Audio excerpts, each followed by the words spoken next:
Pada malam ini kita akan langsung masuk pada bab yang baru yang diberi judul oleh Imam Nawawi rahimahullah, Babu istihbabi ziyaratil quburi lirrijal wa ma yaquluhu zair.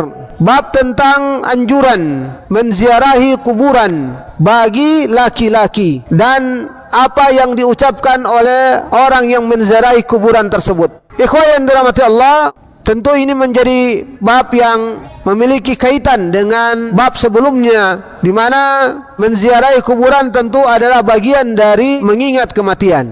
Bahkan salah satu hikmah dari menziarahi kuburan adalah orang yang menziarahi kuburan akan senantiasa menyadari bahwa suatu waktu dia akan mati dan dia akan bersama dengan orang-orang yang ada di kuburan tersebut sambil menunggu datangnya hari kiamat. Ikhwan yang dirahmati Allah, ada sedikit yang bukan sedikit, tapi memang perkara yang sangat penting yang ditekankan oleh Imam Nawawi rahimahullah terkait dengan judul bab ini. Sekali lagi saya sebutkan tadi, bab tentang anjuran istihbab. Istihbab itu bermakna anjuran, mustahab, sesuatu yang bersifat apabila dikerjakan mendapatkan pahala, dan apabila tidak dikerjakan maka tidak ada dosa yang didapatkan. Anjuran itu yaitu menziarahi kuburan, ziaratul kubur. Kita semua sudah mengetahui, dan istilah kubur ini sudah menjadi istilah dalam bahasa kita, bahasa Indonesia.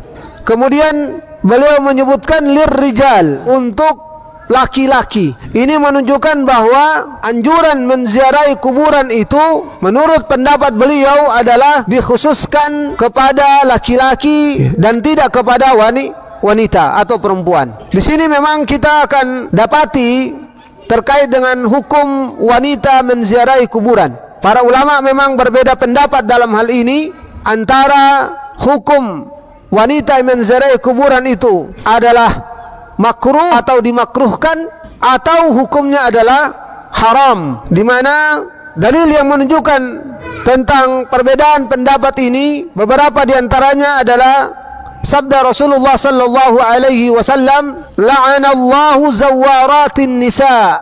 Semoga Allah Subhanahu wa taala melaknat para peziarah kubur dari kalangan wanita. Sementara dalam hadis lain dari Asma binti Abi Bakar, beliau mengatakan, kunna nuhina an ziyaratil kubur walam ya'zim alaina. Kami dilarang, kami tentu yang dimaksud adalah para wanita, kami dilarang untuk menziarahi kuburan, tetapi larangan tersebut tidak menjadi larangan yang kuat.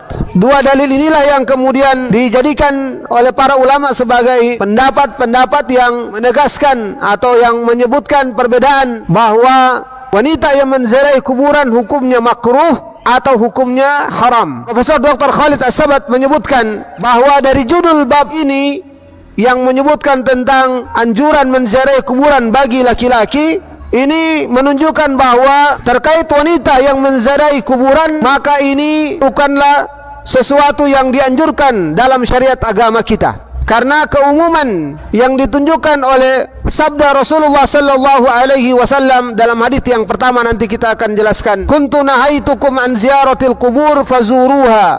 Aku dulu melarang kalian untuk menziarahi kuburan, maka ziarahilah kalian kuburan tersebut.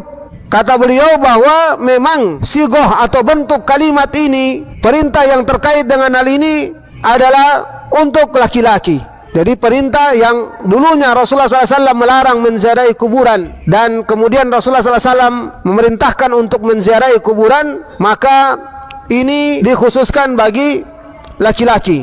Maka kata beliau, jika ada yang berkata bahwa biasanya dalam setiap perintah yang menunjukkan secara umum, ketika menyebutkan kalian, aku dulu melarang kalian untuk menziarahi kuburan, maka ziarahilah, maka biasanya bahwa ini menunjukkan akan perkara umum, masuk di dalamnya laki-laki dan wanita. Maka kata beliau, memang demikian, akan tetapi yang menunjukkan bahwa dalam hadis ini tidak menjadi keumuman perintah untuk menziarahi kuburan itu bagi laki-laki dan wanita, karena ada hadis lain yang melarang bagi wanita untuk menziarahi kuburan. Di antaranya hadis dari Ummu Atiyah. Hadisnya dari Ummu Atiyah tadi, bukan dari Asma binti Abi Bakar. Dari Ummu Atiyah radhiyallahu anha, yang hadis ini terdapat dalam Sahih Bukhari dan Muslim. Beliau berkata, nuhina 'an ittiba'il janaiz wa lam ya'zim 'alaina. Kami dilarang untuk mengikuti jenazah, tetapi larangan tersebut bukanlah menjadi larangan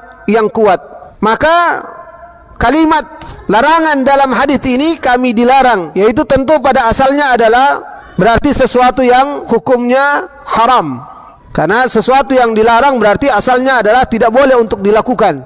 Dan apabila dilakukan otomatis akan mendatangkan sanksi. Kemudian juga di antara hikmah tentang larangan wanita menziarahi kuburan disebabkan karena lemahnya hati, lemahnya mental dari wanita, sehingga dikhawatirkan adanya kejadian-kejadian buruk bagi wanita ketika dia menziarahi kuburan. Dan ini fakta yang kita sering lihat, yang sangat disayangkan memang di masyarakat kita kaum muslimin yang ada di Indonesia. Memang menjadi sesuatu yang lumrah bagi wanita itu menziarahi kuburan. Dan fenomena ini terlihat ketika mereka menziarahi kuburan, banyak yang kemudian menangis sampai meraung-raung, ada yang bahkan sampai pingsan dan lain sebagainya. Ini tentu hikmah sehingga kenapa wanita itu dilarang untuk menziarahi kuburan. Ditambah lagi kalau ada yang memang punya masalah gangguan jin, biasanya ketika datang menziarahi kuburan, wah kerasukan. Ini pernah terjadi di beberapa tempat.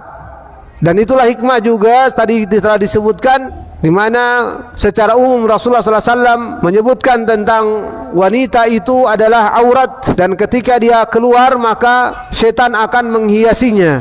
Dan ditambah lagi dengan hikmah kenapa dalam syariat agama kita yang mulia ini terkait dengan wanita yang sholat di masjid, maka ini tidak menjadi sesuatu yang dianjurkan dan diperintahkan. Perintah bagi yang sholat di masjid itu hanya bagi laki-laki, walaupun memang tidak ada, dan Rasulullah SAW melarang kita untuk melarang wanita untuk sholat di masjid. Dan kalaupun wanita dibolehkan untuk melaksanakan sholat di masjid, maka ada aturan-aturan yang harus dia taati terkait dengan ketika dia akan keluar menuju masjid. Ikhwan yang dirahmati Allah Subhanahu wa taala, kita akan masuk pada hadis pertama dari hadis ini, dari bab ini. Tadi telah kita singgung hadisnya. Kita sebutkan bahwa Imam Nawawi rahimahullah taala berkata, an Buraidah radhiyallahu anhu qala qala Rasulullah sallallahu alaihi wasallam, dari Buraidah, semoga Allah Subhanahu wa taala meridhoinya, beliau berkata, Rasulullah sallallahu alaihi wasallam bersabda, kuntu nahaitukum an ziyaratil qubur fazuruha. Aku dulu melarang kalian untuk menziarahi kuburan, maka ziarailah kuburan tersebut. Rawahu Muslim. Hadis ini diriwayatkan oleh Imam Muslim. Ikhwan yang dirahmati Allah, di sini jelas Rasulullah SAW menyebutkan tentang perubahan hukum terkait dengan menziarahi kuburan. Adanya perubahan hukum terkait menziarahi kuburan, di mana Nabi sallallahu alaihi wasallam menyebutkan, aku dulu melarang kalian untuk menziarahi kuburan. Jadi ini larangan asalnya umum, baik laki-laki dan para wanita, semuanya, semua kaum muslimin dulunya dilarang untuk menziarahi kuburan. Apa hikmahnya? Syekh Utsaimin rahimahullah taala menjelaskan bahwa memang dulu larangan Rasulullah SAW terkait dengan menziarahi kuburan disebabkan kekhawatiran dari beliau adanya perbuatan-perbuatan kesyirikan yang akan dilakukan oleh para sahabat ketika menziarahi kuburan, di mana saat itu mereka adalah orang-orang yang baru masuk Islam, baru keluar dari zaman kegelapan, sehingga tentu masih ada sifat-sifat jahiliyah yang dimiliki oleh sebagian para sahabat. Dan inilah yang kemudian membuat Rasulullah SAW melarang para sahabat saat itu untuk menziarahi kuburan, saddan lidzari'ah, untuk menutup pintu-pintu terjatuhnya para sahabat dalam kesyirikan.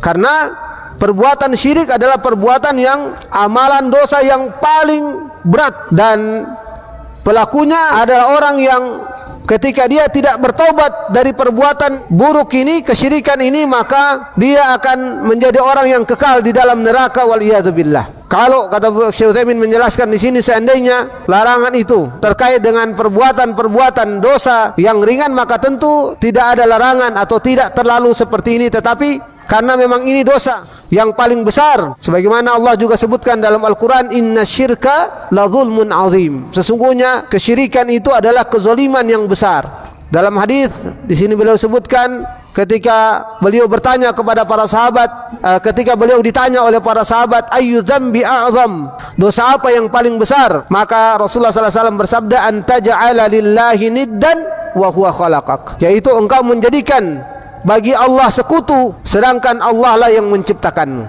Ikhwah yang dirahmati Allah, inilah hikmah larangan dari Rasulullah SAW, sehingga beliau kemudian menyebutkan, aku dulu nahaitukum an ziyaratil kubur, melarang kalian dari menziarahi kuburan. Fazuruha, maka kemudian terjadilah perubahan hukum dengan hadis ini, dengan kalimat Rasulullah SAW, maka ziarahilah kuburan. Ini menunjukkan bahwa setelah hadis ini para sahabat Nabi SAW dibolehkan menziarahi kuburan, dan nanti ketika dikaitkan dengan hikmah-hikmah yang ada, maka sebagaimana juga dalam lanjutan riwayat yang lain dari hadits ini, Nabi SAW bersabda, fa innaha tudzakirukumul akhirah, dengan menziarahi kuburan itu akan mengingatkan kalian terhadap akhirat, sehingga kemudian menjadi sunnah dan dianjurkan bagi kaum muslimin untuk menziarahi kuburan.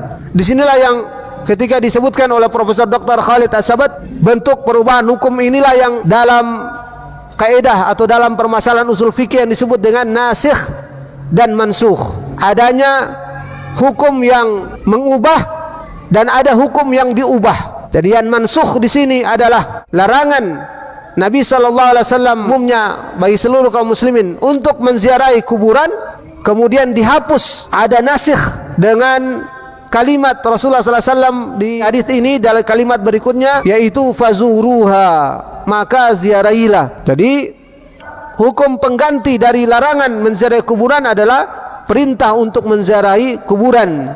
Dan sekali lagi dengan dalil-dalil yang lain menunjukkan bahwa perintah menziarahi kuburan sekali lagi dikhususkan bagi